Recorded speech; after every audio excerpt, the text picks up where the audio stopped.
भैया आज हम इस वीडियो में जानेंगे कि कैसे आप एक जमीन के खतियान को पढ़ सकते हैं। आपके पास चाहे कितना हो पुराना खतियान क्यों नहीं हो, आप उसको पढ़कर दूसरों को भी समझा सकते हैं। तो ये वीडियो को बिल्कुल भी स्किप मत कीजिएगा क्योंकि ये वीडियो के लिए बहुत काम की है। तो चलिए शुरू करते हैं।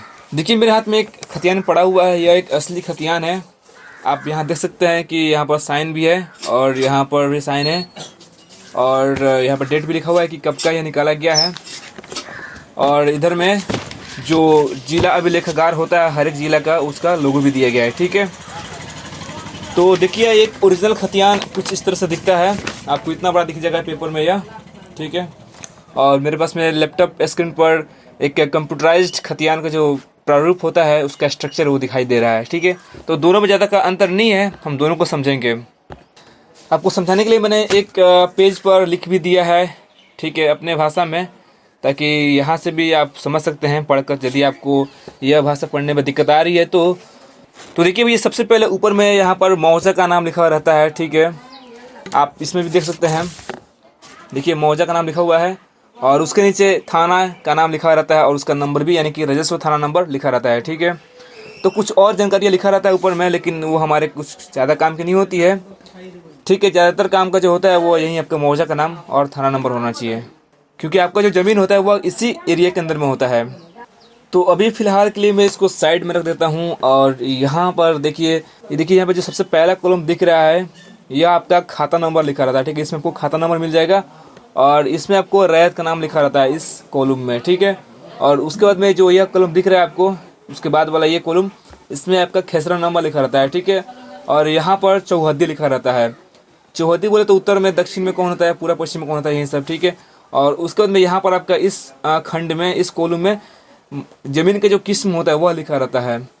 और उसके बाद में आपका यहाँ पर 1 2 3 4 5 खंड दिए गए हैं। पहला 2 खंड आपका एरिया के बारे में बताता है, यानी कि क्षेत्रफल, जो कि आपका एकड़ और डिसमिल में दिया रहता है। ठीक है, और दूसरा जो 3 खंड दिख रहा है यह आपका कट्ठा और धूर में दिया रहता है और इसके पहले वाला आपका बीघा में दिया रहता है। और इस बॉक्स में जनरली कुछ दखल के बारे में बताया रहता है कि कुछ एक्स्ट्रा इन्फॉर्मेशन इस पर्टिकुलर ज़मीन के बारे में अगर होता है तो वहाँ पर लिखा रहता है।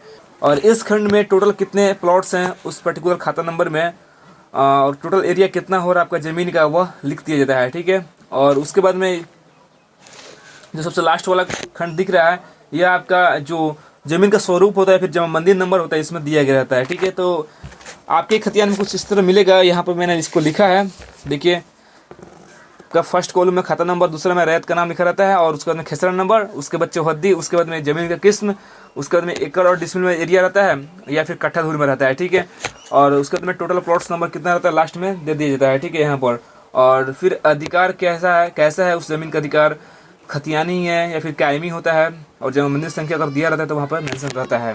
ठीक है, तो भैया यह तो हो गया आपका जो ऑफलाइन हम खतियान निकालते हैं वो। यदि आप नेट पर चेक करते हैं खतियान को ऑनलाइन तो कुछ इस तरह से दिखता है। देखिए ज़्यादा अंतर नहीं है दोनों में। ऊपर में आपका मौजा का नाम लिखा हुआ रहता है, इसमें से कुछ कट गया, और बगल में राजस्व थाना नंबर लिखा रहता है। ठीक है, और इधर बगल में आप देखिएगा तो खाता नंबर, फिर रैयत का नाम, और फिर जो आपका खेसरा नंबर होता है वो, फिर चौहद्दी, और फिर किस्म ज़मीन का, फिर रकबा। यहाँ पर रकबा बस एकड़, डेसिमल और हेक्टेयर में दिया गया है। ठीक है, और फिर दखल का स्वरूप किस तरह है, मतलब कुछ उस ज़मीन के बारे में एक्स्ट्रा इन्फॉर्मेशन कि हाँ अगर कुछ उस ज़मीन से संबंधित किसी का दखल में है या फिर कुछ और जैसे पेड़ वगैरह है तो किसका है, उसके बारे में मेंशन किया रहता है। उसके बाद में आपका और भी कुछ इसमें खंड बने हुए जो कि हमारे कुछ काम के तो होती है, बट अभी हमारे समझ के बाहर के हैं। ठीक है, तो समझने वाली बस बेसिक चीज़ें मैं आपको बता रहा हूँ। और सबसे लास्ट में आपका जो जमा मंदिर नंबर है वो दिया रहता है, तो वो मेंशन रहता है, या फिर आपका जो स्वरूप है ज़मीन का वो किस किस्म का स्वरूप है वो दिया रहता है। ठीक है, तो अब हम एक उदाहरण से समझते हैं इसको।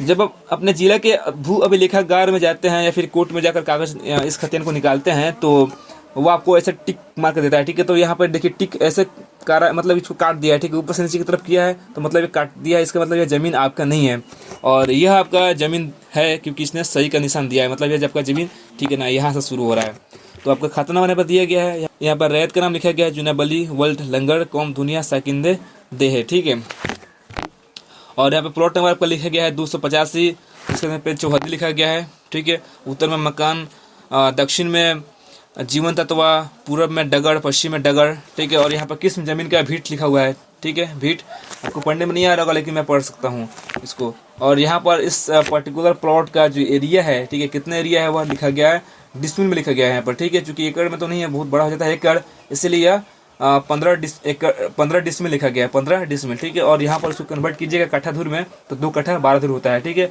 और यहाँ पर लास्ट में आपका दखल या फिर दखल का स्वरूप जो होता है, कुछ एक्स्ट्रा इन्फॉर्मेशन उस पर्टिकुलर जमीन में वो दिया गया है। यहाँ पे आम 1 बता रहा है और यहाँ पर उस रैत का नाम बता रहा है, ठीक है। तो यह हो गया उदाहरण। इसी तरह आप अलग अलग प्लॉट्स नंबर को पढ़ सकते हैं, उसका चौहद्दी जान सकते हैं, ठीक है। यहाँ पर आप उसका एरिया जान सकते हैं। एक डिसमिल में 5.833 समथिंग्स आपका एरिया होता है, यानी कि 1 कट्ठा में 5.833 डेसिमल्स आपका एरिया होगा, ठीक है। यह कन्वर्जन होता है हमारे यहाँ का। अब देखिए, एक समझने की बात यह है कि यहाँ से आपका, ठीक है, इस खाता नंबर से ज़मीन स्टार्ट हुआ है, तो एक खाता नंबर में 1 से अधिक प्लॉट्स नंबर होते हैं। तो इस एक खाता नंबर से आपका प्लॉट नंबर यहाँ से शुरू हुआ है, ठीक है। प्लॉट नंबर 285, फिर 291, फिर आपका यहाँ पर 412 है, और फिर आपका यहाँ पर 611 है, ठीक है।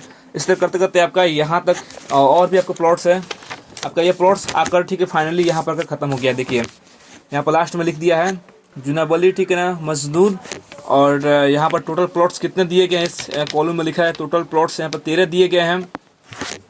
और यहाँ पर नकदी कितना प्लॉट्स है, मतलब जो ज़मीन है हमारा क्षेत्रफल, ठीक है, ज़मीन का नकदी में आपका 2 एकड़ और यहाँ पर 6 और 2 यानी कि 62 डिसमिल ज़मीन है, ठीक है। और यहाँ पर यह बीघा कट्ठा दूर में दे दिया गया है। और लास्ट में आपका यहाँ पर जो बेलगान है, ठीक है, वह 1 कट्ठा 4 धूर बता रहा है बेलगान में, राइट। तो देखिए बेलगान का मतलब ऐसा नहीं कि यह गैर मजरूबा ज़मीन है आपका। यदि आपका खतियानी ज़मीन है, खतियानी में बता रहा है, तो इसका मतलब ये होता है कि यह ज़मीन घराड़ी का है, ठीक है। इसका टैक्स सरकार को नहीं देना पड़ता है।